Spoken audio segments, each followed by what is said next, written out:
Today we'll talk about divisibility and factors. Divisibility and factors.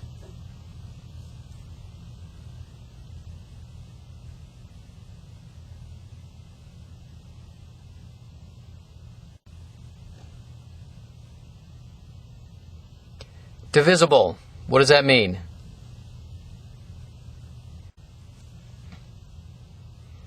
Okay, we have an integer is divisible by another if the remainder, oops, forgot my R. If the remainder is 0 when you divide.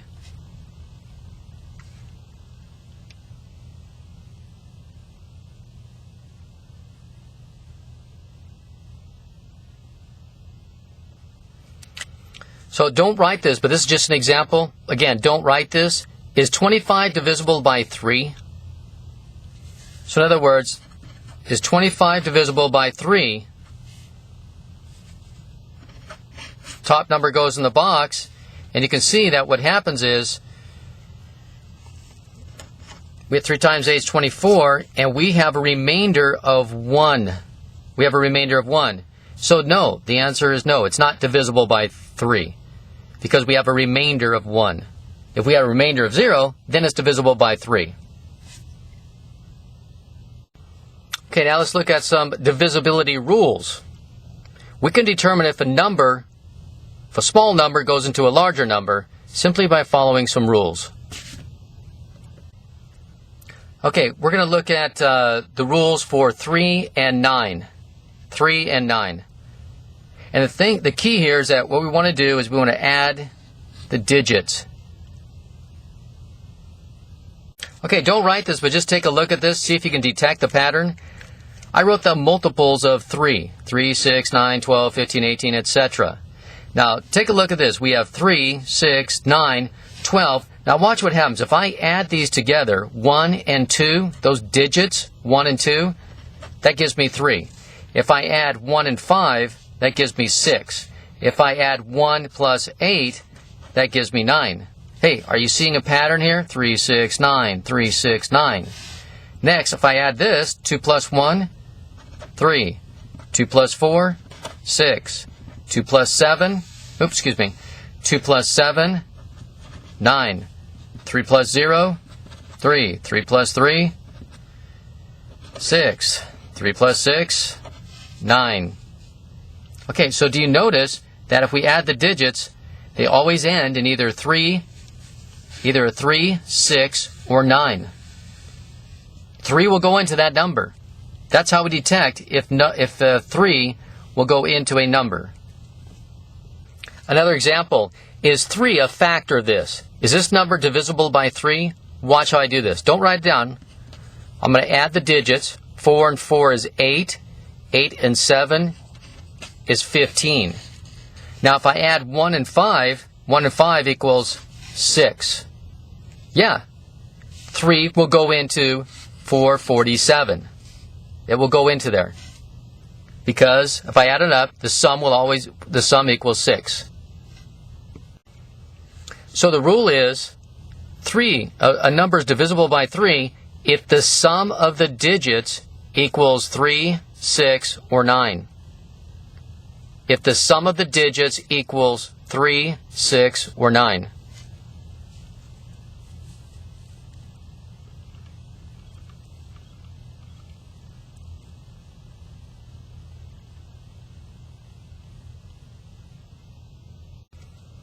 Let's put an example of number here, 813. 813. So if I add the digits, 8, 9, and 3, that equals 12.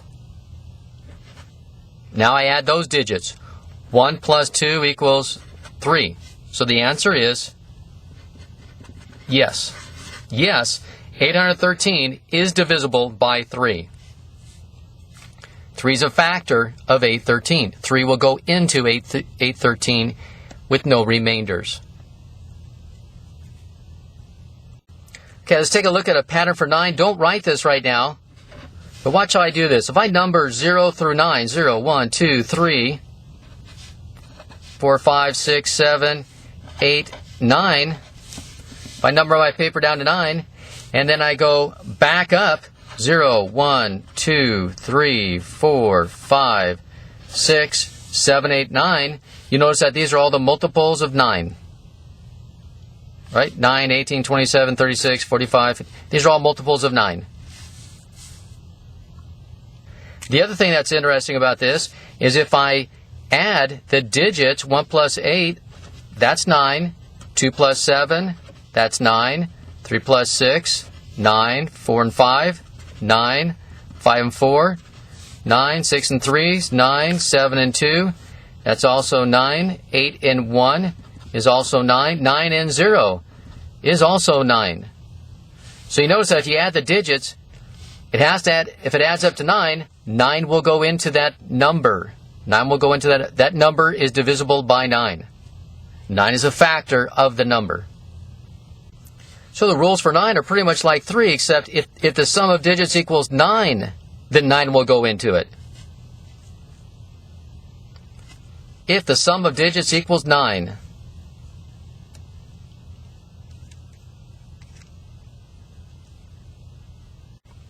So let's take the large number like 4,158.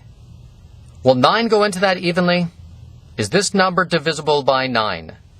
So what I'll do is I'll add them up. 4 and 1 is 5. 5 and 5 is 10. 10 and 8 is 18. And then 1 plus 8. 1 plus 8 is 9. So the answer is yes. This number, 4,158, is divisible by 9.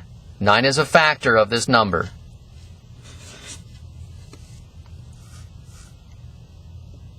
Let's try another number like 269. So if I add that together, 2 and 6 is 8. 8 and 9 is 17. Then I add 1 and 7. 1 and 7 equals 8. So the answer is no. No, 9 does not go into 269. Not evenly. So 9 is not a factor of this. This number is not divisible by 9. Okay, so for 3 and 9, we added the digits to see if the number is divisible by 3 or 9. Now, if we're going to look at 2, 5, and 10, you look at the last digit. You look at the last digit.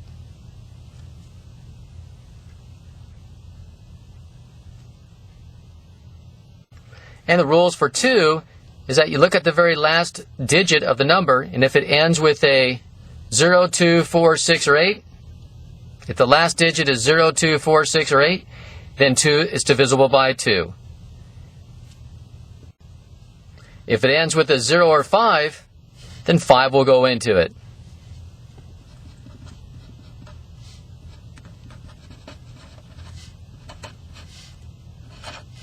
And of course, 10 will go into a number if it ends with a 0. 10 is a factor if it ends with a 0.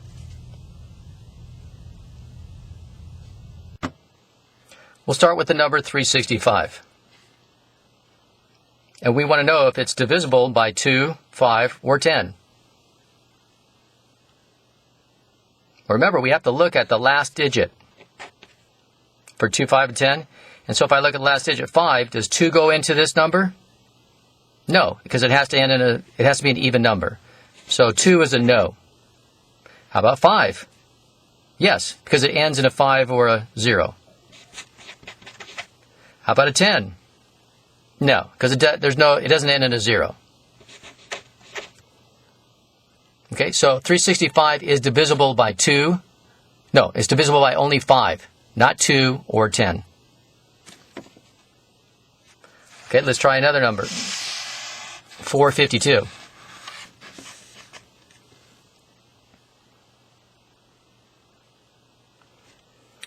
So for 2, 5, and 10, we always look at the last digit. So let's see. Will 2 go on this number? Look at the last digit. It ends with a 2, of course. Will 5 go into there? No, because it has to end in a 0 or a 5. Does 10 go into this number? No, because it has to end in a 0. So only 2 will go into This number is only divisible by 2, not 5 or 10. So we know divisibility rules. Now let's look at factors. So basically, what is a factor? It's an integer. It's a number that can divide another number evenly. It's an integer that can divide a number evenly. No remainders.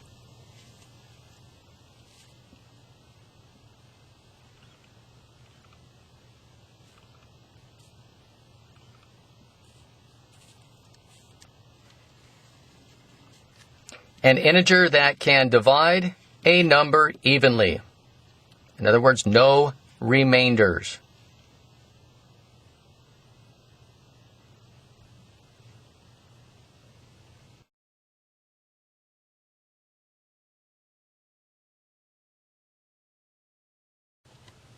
So in other words, what numbers can we multiply to equal 12? Well, I know that I can do 1 times 12. 1 times 12 equals 12. These are factors of 12. I could also do 2 times 6. 2 times 6 is 12. And the last one is 3 times 4. Now notice I'm using integers. I'm not using other decimal numbers or whatever, because sometimes you can use those. Or fractions. I'm not using fractions. Only integers. These are factors.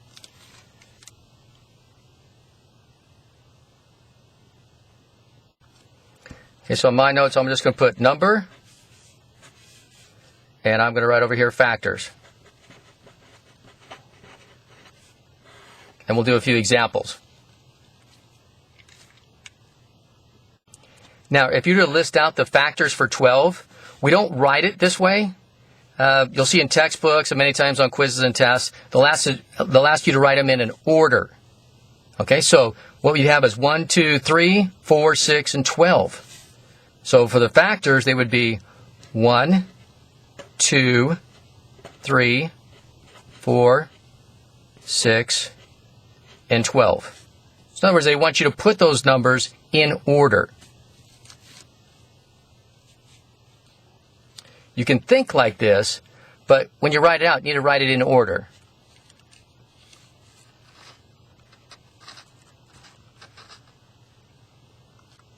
Let's try another example, the number 27. What numbers will go into 27? I know that 1 does. 1 times 27 does. And probably 3. 3 does. Because if you add it up, 2 plus 3 is 9. 2 plus 7 is 9. So I know that 1 does. I know that 3 does. And that's about it. 4, 5, 6. No. 7 doesn't. So it's 1 times 27. See, I'm giving myself a little space. And then 3 times 9. So that's how we write it in order. Okay, let's try the number 16. Okay, well, I know that 1 and 16 do. 2 and 8. And 4 and 4. So I know that 1 and 16 does. I'll give myself a little space. 2 does, because it ends in a 6. 2 times 8. And 4 times 4. But now I'm not going to write 4 twice. I'm just going to write it once. Because 4 is a factor. I'm not going to say I have 8 and 8. Okay, so you're just going to list those numbers one time. So 1, 2, 4, 8, and 16 are factors of 16.